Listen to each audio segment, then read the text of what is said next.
Ya, masih di program Ini Baru Berita. Begitu banyak berita, tapi yang ini baru berita. Iya, tadi sampai di pertanyaan bagaimana awal mulanya Mbak Nina ini menjadi sipir ya. Bukan sipir, apa jenenge mau?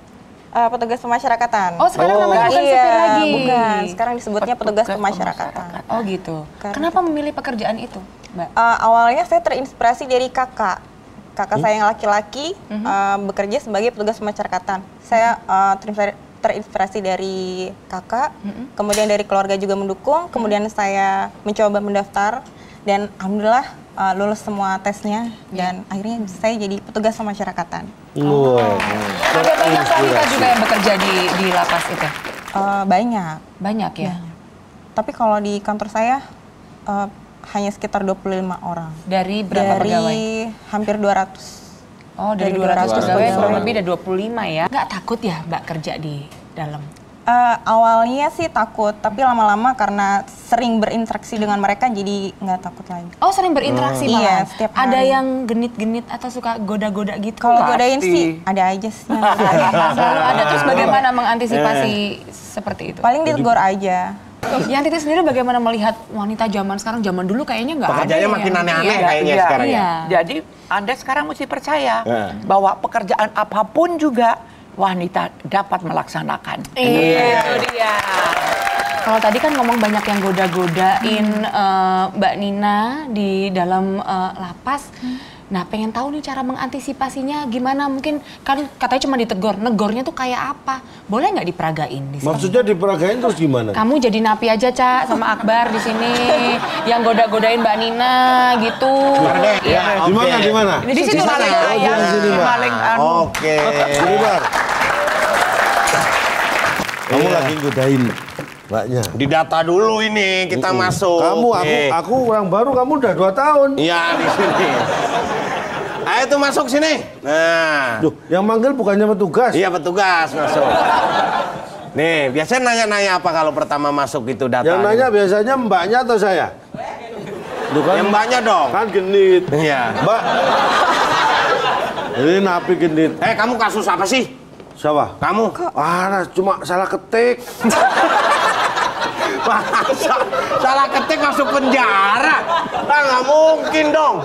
Salah ketik. Salah ketik di kwitansi. Nolnya ketambahan 5. Akhirnya saya masuk penjara. Oh, kamu koruptor? Rencananya. Itu baru ngetek kwitansi, uangnya belum terima. Luar biasa. Nih, kok jangan digangguin. Wah, mau. Mbak, ini kamar semalam berapa di sini? Nggak bisa. Nggak boleh bayar dalam penjara. Nggak boleh. Nggak boleh? Silakan, Mbak. Namanya siapa? Nama lengkap? Salontong. Salontong. Bin? Bin, harus ada binnya. Bin Ladi. Ada nama alias? Alias Hartono. Oh, itu harus ada gitu ya standarnya? Iya. Nih. Lahir di mana? Tuh nggak diketik. Oh, nggak diketik. Nggak ada ini ya? Ini di mana? Iya, diketik. Kalau lupa nanya lagi takutnya. Ya. Kena kasus apa? Saya nyolong motor, Mbak. Dan masalahnya motor yang saya colong itu pengendaranya juga lagi naik. Jadi ketahuan. Itu ngerampok namanya. Saya di blok apa? Blok A. Bisa di blok S aja nggak yang banyak makanan? Di blok A. Itu pembagian blok berdasar apa biasanya bisa dijelaskan nanti? Saya kalau nyuri motor itu biasanya di blok apa saya? Nggak ada pembedaan kayak gitu sih. Pembedanya hanya berdasar apa, Mbak? Kalau di penjara, maksud di lembaga masyarakat tuh blok-blok itu ya ketersediaan ruangannya aja ya? Iya. Setelah didata langsung boleh masuk, Mbak ya? Boleh. Ayo, balik, Mbak. Nih.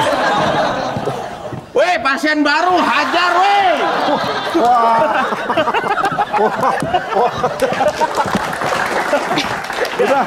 Kita balik, Mbak. Ya.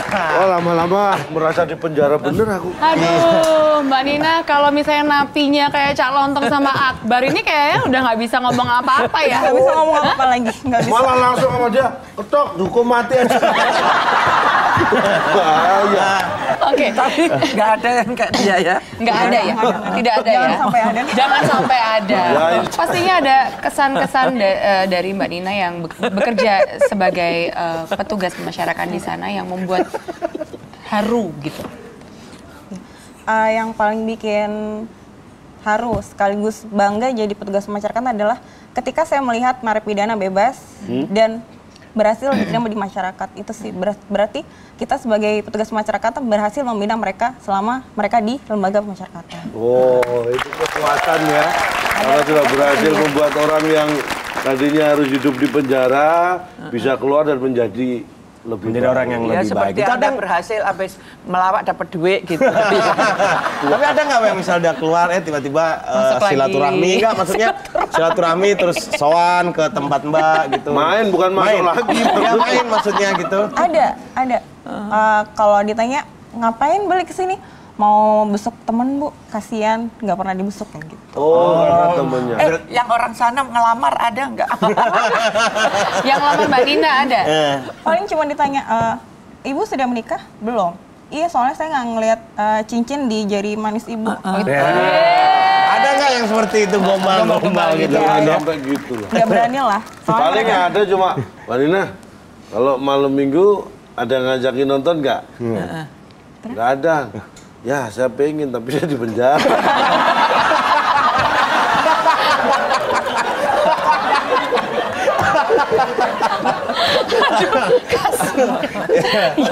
Ya, Titi mungkin bisa memberikan konklusi dari apa yang kita bicarakan ini. Anda bisa lihat bagaimana apapun wanita kalau memang mempunyai tujuan yang baik selalu bisa mengerjakan. Cuman yang saya kepingin lagi satu ini ya, yang terakhir ini untuk permintaan saya kepada wanita ya, tapi juga didukung oleh para lelaki, para pria, bahwa di dunia kita sekarang ini terlalu banyak sesuatu yang sangat-sangat mencekam, terutama buat saya adalah untuk anak-anak.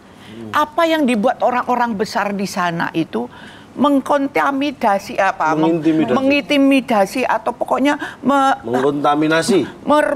itu sepertinya seperti merusak ya, seperti merusak apa pikiran anak-anak sampai anak-anak itu pun ikut berbuat yang sebetulnya tidak harus dibikin oleh anak-anak.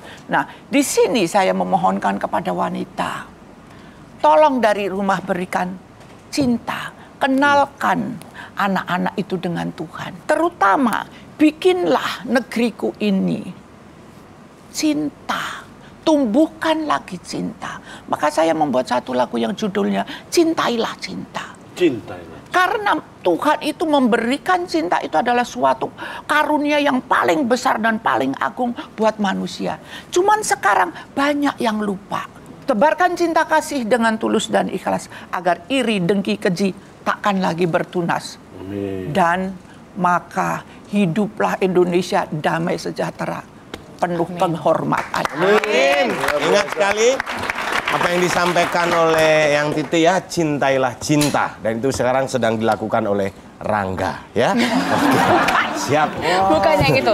Terima kasih untuk yang Titi. Mbak Nina, terima kasih banyak. Semoga apa yang baru saja kita dengarkan ini yang disampaikan sama yang Titi dan juga Mbak Nina di sini bisa menjadi inspirasi untuk wanita Indonesia supaya wanita Indonesia ini bisa menumbuhkan rasa cinta terlebih dahulu ya dari diri mereka.